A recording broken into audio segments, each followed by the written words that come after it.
Hi there, Lindsey Sparks here with the next episode of Read by the Author. Today we continue Echo in Time, the first book in the Echo Trilogy, read by the author, which is me, Lindsey Sparks. And now, let's return to the story. Chapter 27, Sex and Blood. Do you think they know? I asked, peeking through the door of Marcus's tent. The sun had just risen, bringing our sprawling canvas town to life. I should have been exhausted from sleeping only a few hours, but I wasn't. I was exhilarated. Chuckling, Marcus wrapped his arms around my waist and buried his face in my neck. Little Ivanov, they heard. I groaned, and Marcus's chuckle turned into a full-blown laugh. Author's note, I just feel like Marcus would have, the best, tingly laugh. Just gotta say. He would have a great laugh. His breath tickled my skin as he inhaled and exhaled deeply. We need to shower. You smell like you just had marathon sex. Funny, I wonder if that's because I just had marathon sex. I leaned against him, already wanting him again.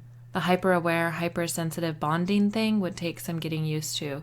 Everywhere he touched me felt infinitely more sensitive than it had the previous day, and I couldn't resist touching him at every possible opportunity. It may just be, he said, nibbling the curve between my shoulder and neck. But I don't want anyone else smelling you like this. He inhaled again. This is mine. There's a slight problem, then, I told him. His attentions to my neck continued, giving me goosebumps. We have to pass pretty much everyone on the way to the showers, and they'll all have noses, so... He smiled against my skin before letting me go and poking his head out of the tent to bark some orders to my guards. Minutes later, we stepped out into the bright light of the new day. The camp appeared empty aside from my guards, who were standing about 10 tents away. Marcus had cleared us a path. We stopped by my neighboring tent so I could grab some clean clothes and toiletries, and then we headed to the shower trailer beyond the west edge of camp. We showered together in the large handicapped stall, washing each other liberally. We were nearly finished when Marcus slipped his hand between my legs. Marcus, you're defeating the purpose, I gasped as his fingers found my most sensitive place. Apologies, little Ivanov, but seeing you like this... He removed his hand and within seconds had my back against the wall, my legs wrapped around his hips. I just can't resist. We agreed to wash our own bodies after that, to prevent wasting all the water, Marcus had said. I had laughed. Finally, hand in hand, Marcus and I emerged from the trailer, clean and fully clothed. I wasn't prepared for the dozens of Negerettes who offered us generous bows and congratulations as we walked back up the main drag to our tents. Marcus, on the other hand, accepted them graciously, almost as though he'd expected the reaction. I've never had so many people excited about my sex life, I murmured, hoping only Marcus was close enough to hear. He shot me a look that told me I was being unbelievably dense. Oh, I blushed, realizing my folly. Apparently I was still thinking like a human. It's because I claimed you and you accepted, isn't it? So, what does that mean? In human terms, we're married, he explained, stopping at the entrance to my tent. I gaped up at him. Like having children, I had pretty much given up on the idea of ever getting married, instead opting to gallivant around the Mediterranean searching for remnants of the ancient forgotten past. Besides, Marcus was pushing at least 5,000, while I was pushing only 25. And we were married? Oh my God, what are my parents going to say? He kissed me on the cheek and whispered, I'll have some of the guards move your things into my tent along with a larger cot. Tonight we can further explore the more personal details of our marriage, if you'd like. Regardless of my mental woes, I smiled, feeling my body tighten in anticipation. I'd like, I said quietly. I was pretty sure the whole marriage thing had yet to really sink in. Marcus pulled away, his eyes burning with promise. Gather what you need for the day. I'll meet you here in 5 minutes. He walked toward his tent with purpose. Ducking inside my own canvas home, I took a few humongous breaths. Much had changed since I'd left the previous night, and I couldn't help but lose myself in the unbelievably pleasant memories. "Lex," Marcus called from outside. "Hurry up, I'm famished." Laughing at myself for getting lost in daydreams, I picked up my excavation bag and hurried out into the warm desert air. "We thought maybe," Nephew began, but she was silenced by a sharp sound from her father. "It's her choice," she snapped in response. She was sitting across from me at one of the green fold-out picnic tables underneath the canopy at the west edge of camp. Dominic sat beside her and Marcus beside me while we ate a breakfast of oatmeal and fruit salad. "What is my choice?" I asked, shooting Marcus a suspicious glance. He needed to learn that he couldn't run my life by omitting certain significant pieces of information, mythic Egyptian god or not. Ignoring her father's furious glare, Nephi explained, "When I was growing up, shortly after Senenmut presented him with the tablet containing Nuen's lost prophecy, he," she pointed her chin at Marcus, "left my mother and me because Set threatened to take my life if he stayed. He didn't know why Set made the threat, but he knew Set would carry it out because of what happened with Aset, Isis, and he knew Set would hold his word and not kill me if he left." Her full lips curved down in a frown. "Set does have a sense of honor, twisted as his mind is. Anyway, my mother was furious, maybe because having Heru as her husband was part of what kept her in power as the mighty pharaoh Hatshepsut. So she took up with Set instead. My father made Senenmut stay behind to watch over me and to keep me safe in his absence. But my mother coerced him into obeying Set, if only to ensure that Set would stay with her so she could retain her power." God, she sounds like a real gem of a mother, I thought sarcastically. Sighing, Nephi continued, "In the guise of my mother's stepson, Set forced Senenmut to work as his own personal architect, designing and constructing a handful of projects throughout the land. We now know that one is the very temple we're searching for, though nobody but Set, Senenmut, and the workers knew about it at the time, and Set cloaked all echoes relating to the temple long ago, before anyone knew to look for it in the Ad. Not to mention he killed all of the workers upon its completion, including Senenmut." A deep sadness stirred in Nephi's eyes, and I instantly knew that she had cared deeply for the ancient architect. "It wasn't until we found Senenmut's second tablet in his mother's coffin that we had some idea of where Set had hidden the chest containing the Ankh-At." Squinting, Nephi looked up at the expanse of tan canvas sheltering us from the morning sun. "And that was maybe around 50 years ago that we found the tablet." She shook her head, swishing her thick, black ponytail. "The point is, none of us can break through his cloak, but you can because you share his DNA and you're a manipulator. None of his other children, at least not the ones on our side, can manipulate the At. But if you can slip through his cloak and learn the exact location of the entrance to the Upper Anubis Chapel, it would save us from having to tear the whole thing apart in our search." I wanted to help, but I was scared. As the Meswet, I was supposed to be strong. I was supposed to save my people and the world. But memories of Set and his poisonous words plagued me. And he had Jenny. What if I did something to anger him and he took his rage out on my sister? But what if we managed to find the hidden entrance, enter the temple, and somehow open the chest containing the Ankh-At, Nuen's power, and gain control of that power before Set could coerce it from me? Surely once I'd accessed Nuen's power over time, defeating Set would be easy. No Set, no nothingness, safe world. It was ideal and oh so close I could almost reach out and touch it. "I'll do it," I said, determined. Marcus's hand clenched my thigh, but he let my decision stand. "When?" I asked. Nephi's eyes darted back and forth between us. "How about now?" she suggested. "Now? Here?" Marcus spat. Turning all of his attention on me, he murmured, "You can do this later, Lex. We have time." I leaned in, giving him a very steamy kiss, and whispered, "Be back in a few." And then I was gone, enmeshed in the absolutely windless wear for the first time. It intrigued me that the aught's kaleidoscope colors flowed ceaselessly up and down, as opposed to the round and round of the wearless wen I'd grown so familiar with.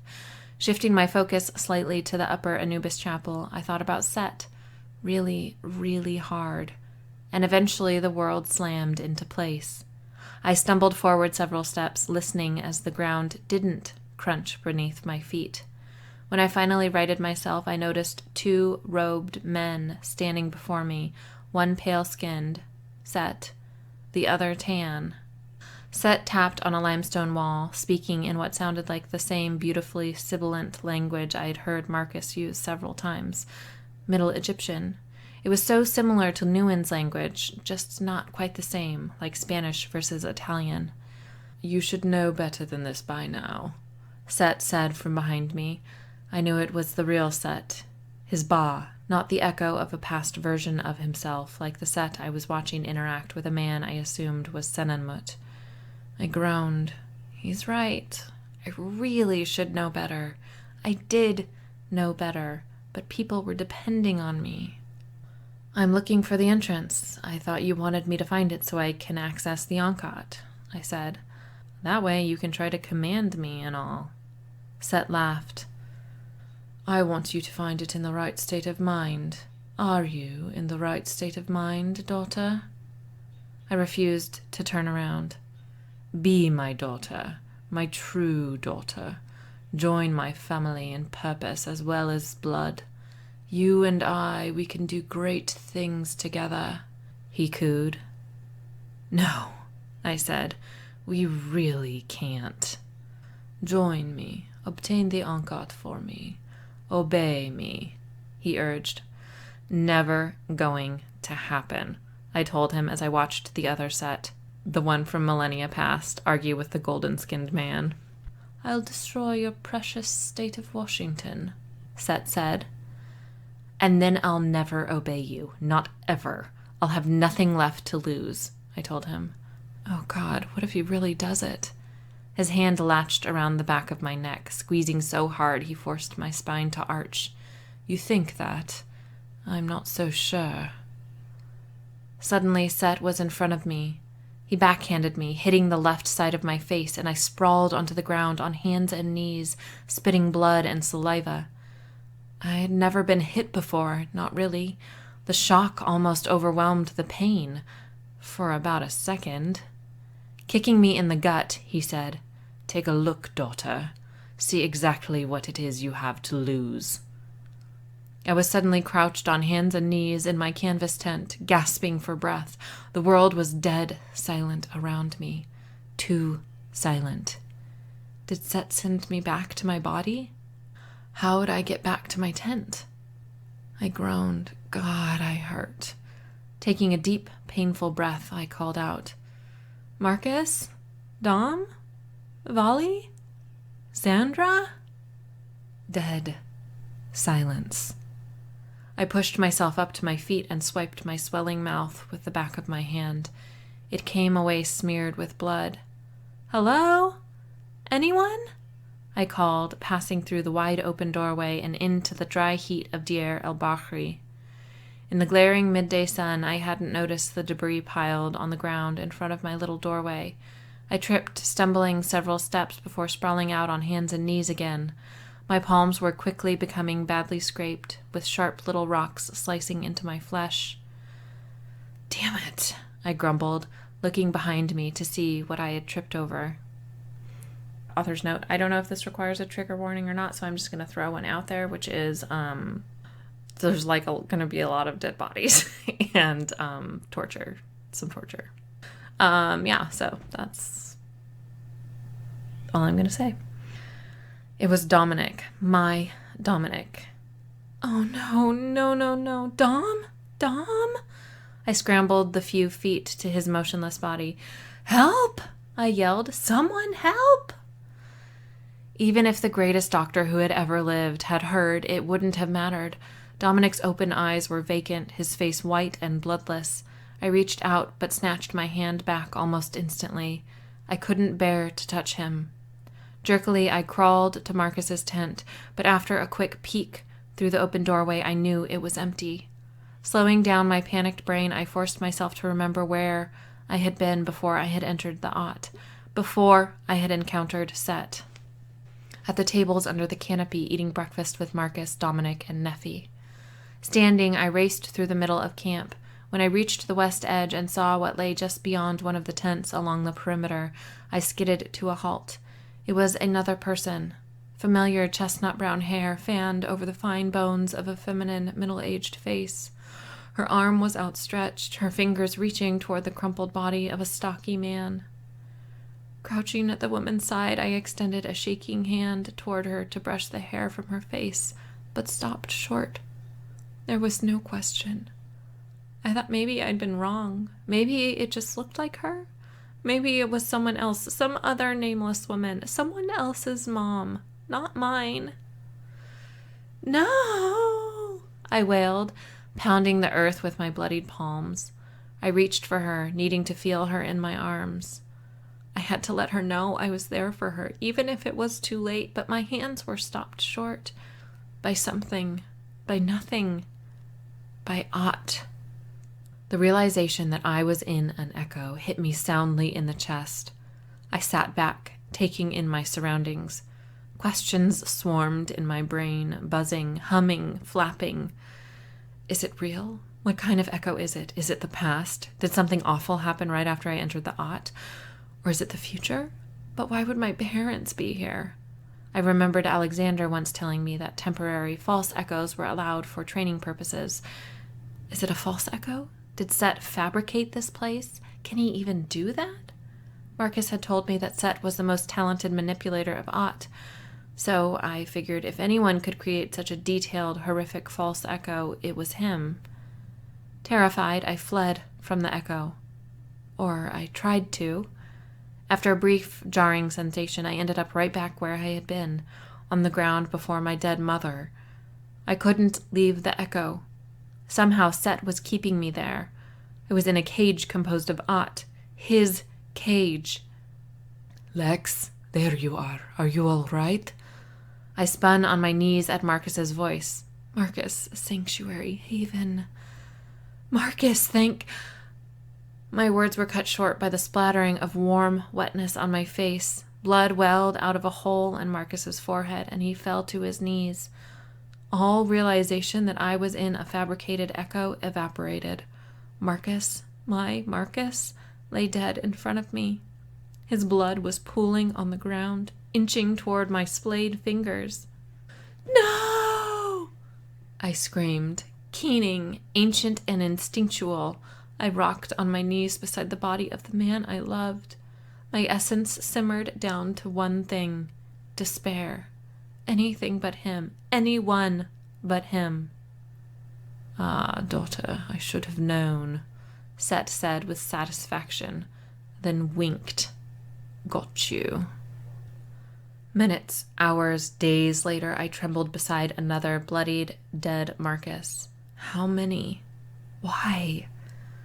Just do what I say, obey me, and I won't kill him again, Set explained for the 100,000th millionth time. Why is it so hard for you to understand?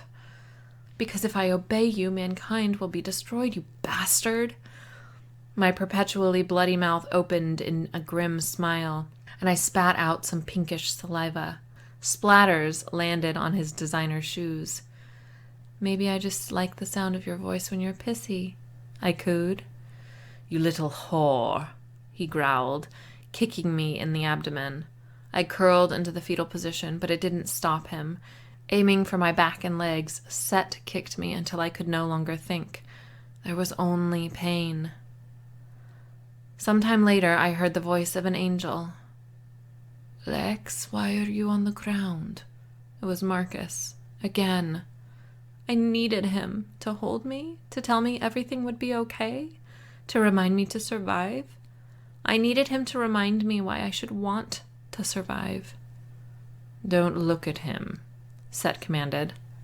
Right, I thought. If I look at him, he dies. If I disobey you, he dies. Against my every instinct, my every desire, I squeezed my eyes shut. Lex, little Ivanov, come here, Marcus said, sounding worried. Tell him you hate him. Tell him he means nothing to you, Set ordered. But I love him. He means everything to me. No! A gunshot. The heavy sound of a body hitting the ground. Both had become so familiar that they were like my heartbeat and the whoosh of air slipping in and out of my lungs. Again, and again, and again. Forever. Lex, why won't you look at me? Marcus asked, sounding heartbroken. Because I can't. Because you'll die. I can't watch you die. Not again. Please, Lex, tell me what's wrong. I'll do anything. I love you, Marcus exclaimed. Tell him you hate him. Tell him he means nothing to you, Set ordered. With a deep, horrified breath, I croaked. Marcus, I hate you. You mean nothing to me. Now look at him, Set directed. I turned and nearly fell to my knees. Marcus, in all of his masculine glory, was weeping. Why, Lex? Marcus asked, his golden eyes burning accusation into mine. I can't, I gasped.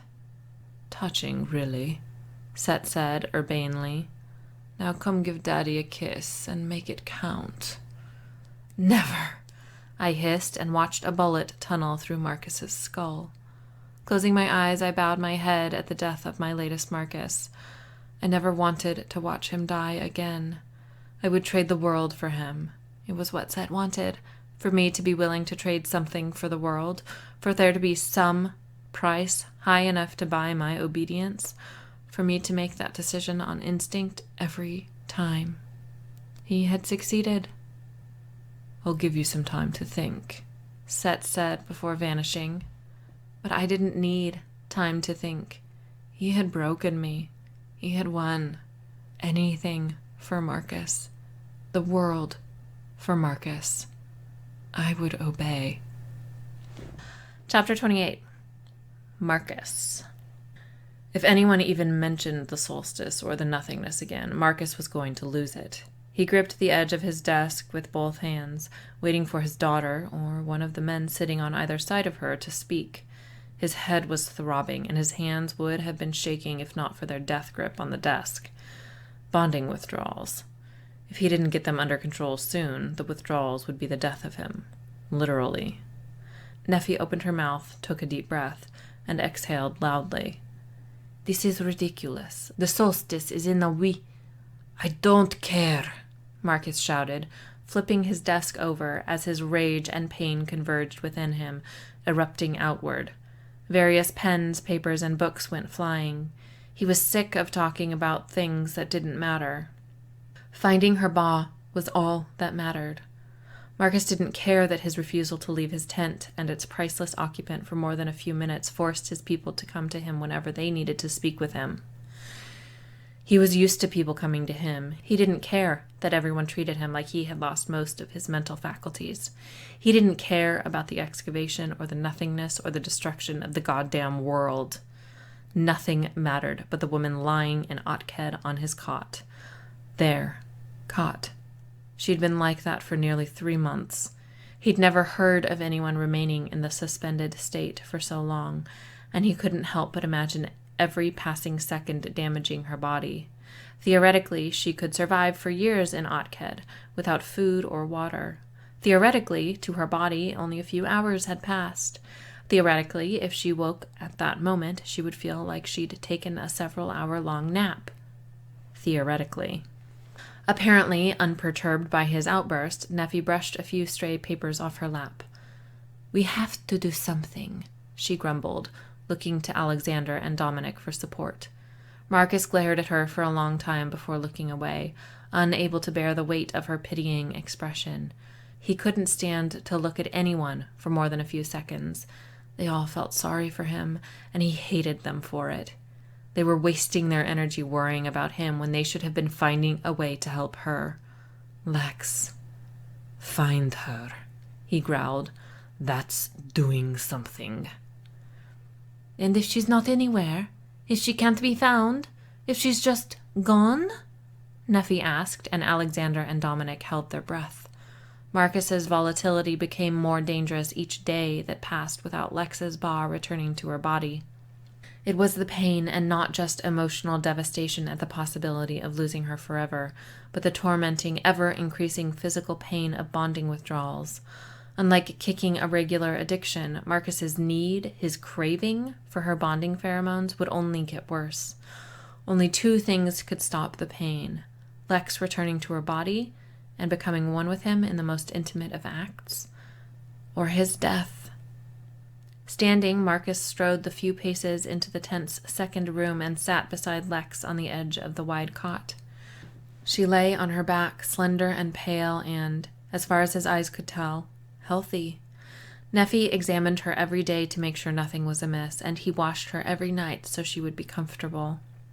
Gazing down at her, Marcus ran his fingers along the silken strands of mahogany hair that splayed across the off-white pillowcase. She looked so peaceful, with her eyes closed and lips barely parted, so unlike her usual focused expression. Marcus imagined her face with a faint line between her eyebrows and her eyes narrowed in thought, or accusation, or determination. He closed his eyes for a long moment, swallowing his rising despair. Gently, he brushed his thumb across her soft, rosy lips again, trying to press them together, but she refused to keep her mouth closed. He traced his fingers over her chin, down the steep slope to her slender neck, and lower until his palm rested over her heart, and he waited. A minute, 2, 3, thud-thump. He tried to speak twice before he could form the words. His mouth was too dry, his throat constricted. "If she's gone," he said hoarsely, "then nothing matters anymore." Marcus heard a rustle of fabric as Neffy stood. "Father." "Leave me," he said quietly. "Dom, you stay." He didn't look behind him to watch Neffy and Alexander's hasty exit, but the scuffle of shoe soles on canvas and the brief burst of less stagnant air told him they had left. It would be difficult, what he was about to do. Difficult and cruel, but also necessary. "Come here," Marcus said to the only other conscious person in the tent. Dom had been his right hand, functioning as his protege for centuries, and Marcus trusted few above him. What he was about to do might destroy everything between them. The Frenchman moved instantly, stopping at the head of the cot. He stared down at Lex's porcelain face, his pale, sharp features etched with longing. Slowly, Marcus slid his hand down the shallow valley between her black, linen-covered breasts, letting it settle in the curve of her waist. "She's perfect, is she not?" The choking sound that escaped from Dominic's throat confirmed his suspicions. Dominic was in love with Lex. With his Lex. It was the last thing he wanted to hear, but it was what he needed to hear. "What would you do to bring her back?" Marcus asked, deceptively calm. "Anything," Dominic whispered, his accent heavier than usual. "Why can't you find her?" "I've told you." "Tell me again," Marcus ordered. Exhaling his frustration, Dominic explained. Oh my god. Why do I do this every time? It's so hard. Dominic. Oui, oui, oui, oui, oui, oui, oui, oui, blah, blah, blah. Every time I get a sense of where he's holding her in the art, it's as though I'm blocked by a wall. I can't get through. I can't even see what's on the other side. I'm just not strong enough. "So what would make you stronger?" Marcus asked. These are like the two hardest accents to switch back and forth between. They probably don't even sound different. "More of Seth in my veins, sharing half of his DNA just isn't enough," Dominic said caustically. "It's like there's a scale I can't quite tip enough in my favor to break through." Marcus turned his head abruptly, focusing on the man standing beside him. "And if I could increase it? If you entered the art joined with someone who could tip the ratio of Seth DNA in your favor?" "Hypotheticals get us nowhere," Dominic responded. is not hypothetical. Dominic shook his head slowly. But that would mean Dieu, Set reproduced with his own human offspring?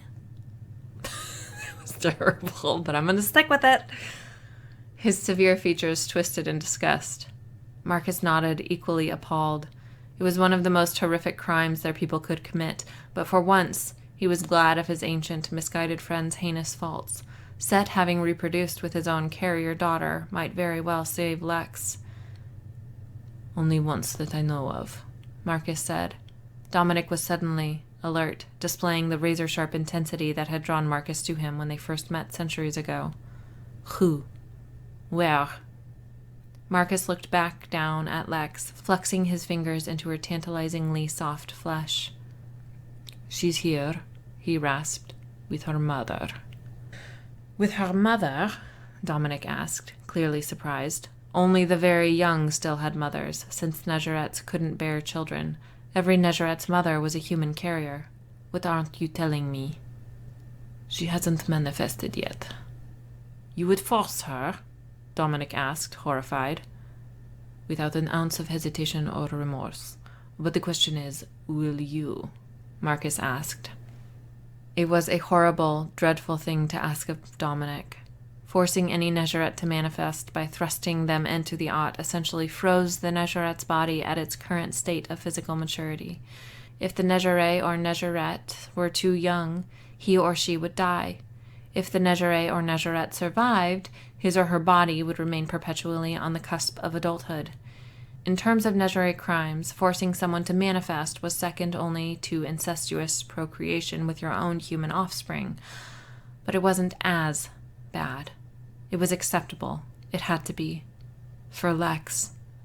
Dominic only hesitated for a moment before answering. Yes, I'll do it. For Lex.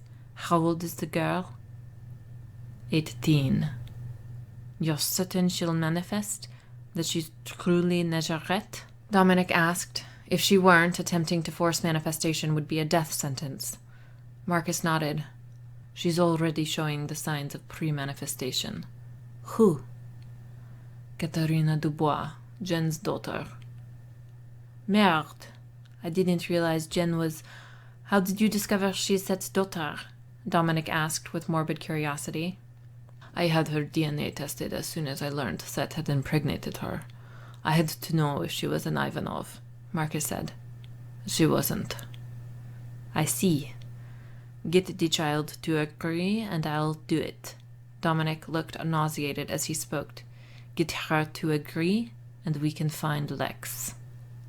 Done, Marcus said, rising from the cot. Wait here. He strode from the tent with an undeniable purpose. The ache in his head spread throughout his body as he walked. It was always worse when he moved. Sir, a man chirped from Marcus's right as he marched through the camp. No. But... Marcus thrust his arm out, effectively clotheslining the Negeret. Less than a minute later, he reached Genevieve and Kat's tent and ducked through the small doorway. Marcus! Genevieve exclaimed, rising from her seat. The desk in front of her was filled with empty and half-empty bottles. She had continued her role as purveyor of the mystical and occult, mostly rubbish, as soon as they set up camp. I still haven't found anything that can draw her back to her body, she said. Marcus doubted she had put much effort into her search. Where's Kat? Kat? Why? I need to ask her a question. Genevieve narrowed her eyes.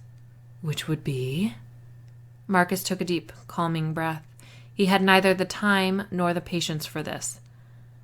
I'd like to ask her if she would be interested in taking up a position on the excavation. Genevieve's dark eyes had always reminded him of Set, but he'd frequently wondered if he saw what he expected rather than what was really there. Those midnight pools slanted hotly. Doing what, exactly? And don't you dare say excavating. Purposely, Marcus let his emotional restraint break. He could use it. He could use Genevieve. She was a woman, and he'd always been able to manipulate women. Oh my god, what an ass turd. Sorry. Wow, Marcus. I need her help, Jen. With Lex. How could my daughter possibly help you with your woman? If Dominic brings Kat into the art, they can break through Set's barrier and get to Lex. It's the only way, Marcus said, letting his voice hitch. But Kat's not ready. She's too young. She can't even do it yet. If she lets Dom take her into the art, he can make it work, Marcus explained. She inhaled sharply. No, I know what you're talking about. Forcing. You won't do that to my daughter. Marcus clouded his voice with as much genuine emotion as he could muster. Jen, I need you. You and Kat, you're the only ones who can help me. I'll die without your help. Her anger wavered, but it quickly reformed under the strength of motherly protectiveness. Absolutely not. Will she die without my help? Kat asked from behind Marcus. Unbelievably, she'd eavesdropped on their conversation without Marcus noticing. Marcus turned slowly, settling his desperate gaze on Kat. Eventually, yes. Am I really the only one who can help? She asked. Genevieve began. Kat, go back to... No, Mom, this is my business, not yours. She ignored her spluttering mother and addressed Marcus. Well, am I? Yes, I would be forever in your... Oh, please. Kat rolled her eyes. Get over yourself already. I don't want you to be forever in my anything. I'll do it. For Lex. I like her. She's strong. She doesn't let you push her around with all your, I'm such a haughty stud god crap. Plus, she's my sister. I'd like to have her around again. It took Marcus a few seconds to wade through her language, but eventually he stared at her, awestruck. You'll do it? Seriously? Didn't I just say that? I thought you guys were big on, verbal agreements or whatever. At a loss for words, Marcus closed the short distance between himself and the teenage girl and hugged her. She was slender, like Lex, and easy to lift until her feet dangled uselessly. Thank you, he said fiercely before setting her back down. Breathily, Kat said, You can totally do that any time you want. Kat, her mother screeched, I forbid you from... You can't stop me, Mom. Marcus won't let you, she told her mother. The girl was as fierce as a wildcat. Genevieve turned her dark, furious eyes on Marcus. If this harms her in any way, I swear to you. I know, Marcus said. Kat, Dominic awaits us in my tent. Come. Now? Kat asked. Her eyes were wide, making her look younger, but not afraid. Was I unclear? Yes, now. Fine. Don't get your tighty-whities in a bunch, Kat stated hotly. I don't know how she puts up with you. She deserves a medal or something for Messiah Girlfriend of the Year. You'd better treat her well. She swept out of the tent with Marcus and Genevieve close behind her. Thanks for listening to the Read by the Author podcast. To find out what happens next in the story, stay tuned for the next episode. You can also find Echo in Time, as well as the rest of the Echo Trilogy, in ebook, paperback, and professionally narrated audiobook format through all major book retailers, and libraries too. Until next time, happy reading!